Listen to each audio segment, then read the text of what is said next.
But let's start with Golden State and Denver. So, interestingly enough, this series was starting to take on a little bit of a feel similar to Toronto and Philly. We did a theme last night in the show that styles make fights. But not just that styles make fights, it's about which style wins the fight. Because just because one style has an advantage over another, usually that has something to do with which style is playing better, not necessarily the style in and of itself in a vacuum. Golden State has a bunch of advantages over Denver, particularly in overall talent and skill level, right? No one's debating the fact that Golden State has significantly more skilled and capable perimeter players than Denver does. But Denver has a huge advantage in this series too, and it's interior size. Not just on the interior, actually perimeter size as well. Guys like Will Barton can cause a problem on the perimeter with his length and athleticism.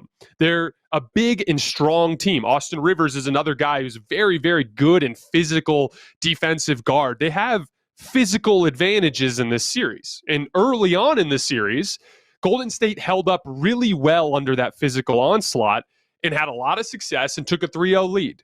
But what happened in game 3? It was close. It was very close. And Steph and Draymond each made a key play down the stretch of the game to pull that one out. Very similar to what Joel Embiid did to the Raptors in game 3 up in Toronto. But in those games, game 3 in Toronto and game 3 in Denver, Denver and Toronto figured some things out and started to inflict their advantages on who they were playing. And then you saw game 4 swing the other way, wins for both teams, right? So now you got a game 5 on your home floor. Toronto went into Philly and played the same brand of basketball that they played at home, and they kicked their ass.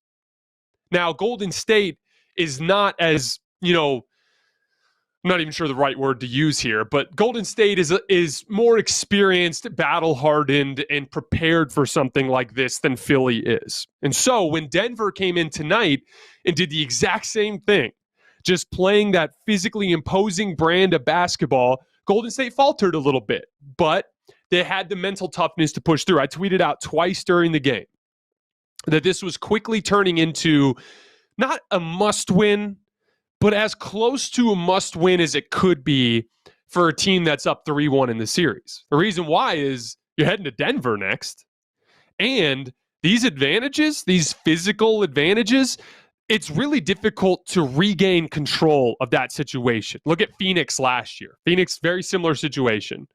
They hold up really well under the Giannis and Drew Holiday onslaught in games 1 and game 2, right? And then it just started to wear on them a little bit. Everything got a little bit tougher for them on both sides of the floor. And suddenly Milwaukee had the advantage in their physicality. And it was impossible for Phoenix to regain that advantage. That because, like we talked, another theme from last night, the difference between what's in your control and what's outside of your control. Your perimeter skill, guys like Jordan Poole and Klay Thompson and Steph Curry and their ability to create shots off the dribble and knock down difficult jump shots, there's a chance element there. Does the shot go in or does it not go in? And if it goes one way or the other, it can swing the outcome of a game. But if you are a physically dominant team, that is a very dependable tool to have in your toolbox. And I thought Aaron Gordon in particular set the tone. So Golden State starts small, and they go with their best lineup, right? The death lineup number 2 or death lineup number 3, whatever you want to call it. Steph, Klay, Jordan Poole, Draymond Green, and Andrew Wiggins. And on the very first possessions of the game, Aaron Gordon just put his head down and started driving to the basket.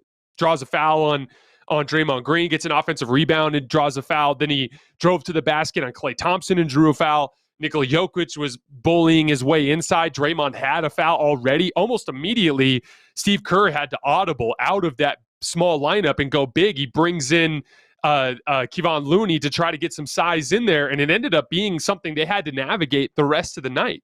All game long, Denver was being so aggressive to the basket. They weren't making shots from the perimeter. That wasn't their advantage in this game. It was just putting their head down and going to the rim. And Steph had a rough game in the first half. Definitely got it going and saved the day in the second half. We'll get to that in a minute. But Steph had a rough night in the first half. Jordan Poole was having a rough night. Everyone on Denver's got it clicking. And next thing you know, it's like we're down 10 in the second half.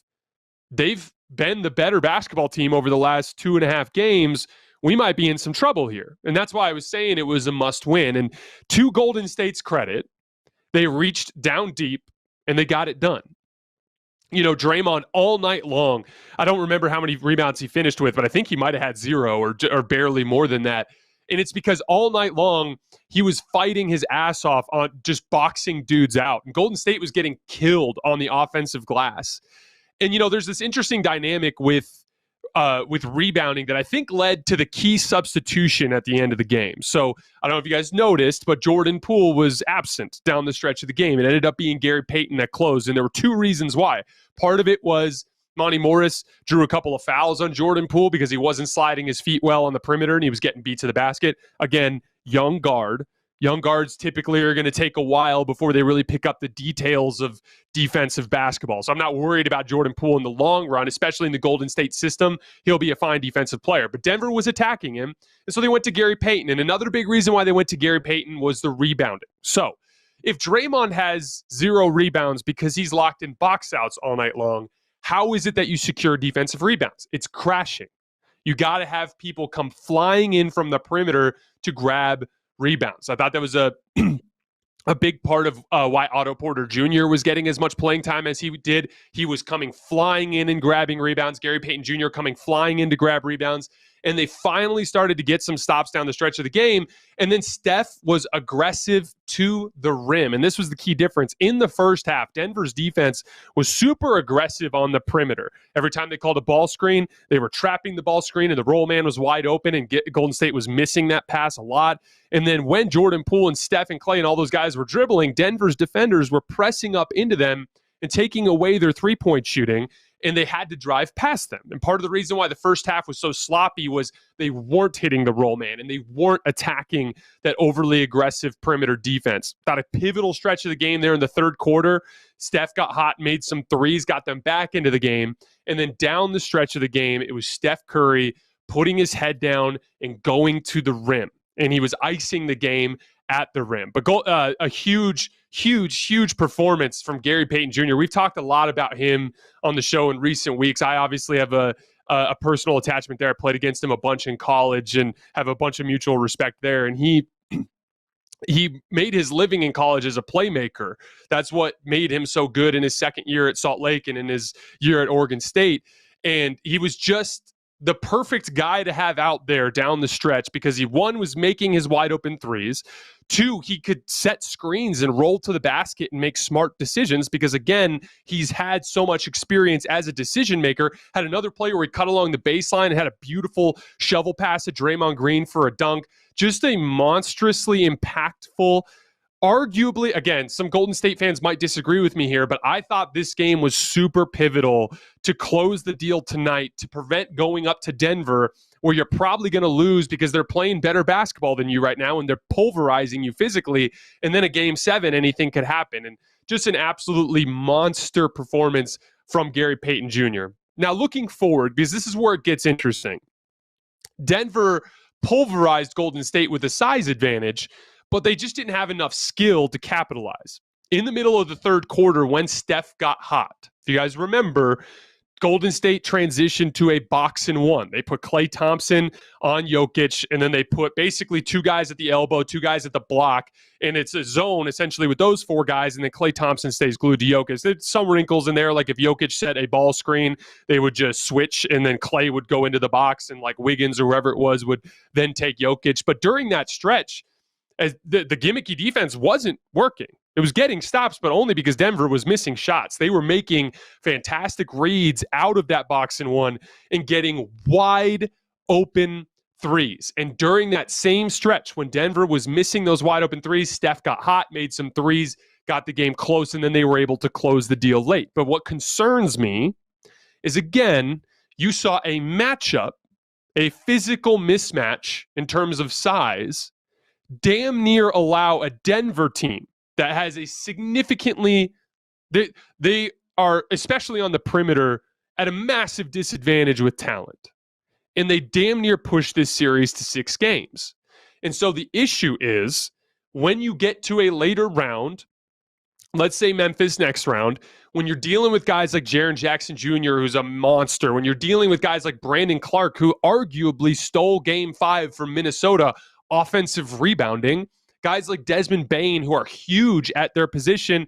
Ja Morant is skinny, but he's very, very athletic. Memphis is going to present a lot of those same types of size mismatches in conjunction with a lot more talent. And so, I want to dive more into this series before I make an actual official pick.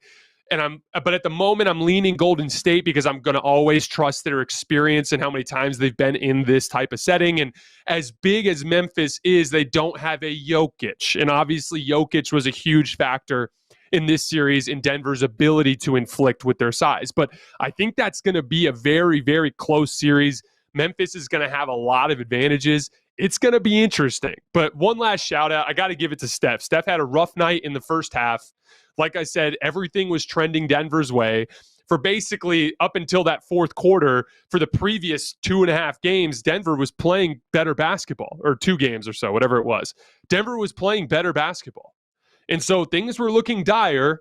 I mentioned on Twitter it was practically a must-win, and Steph treated it like a must-win. And he made all the plays down the stretch to win that game. Just a monstrous, savvy, veteran, refuse to die performance from Steph Curry.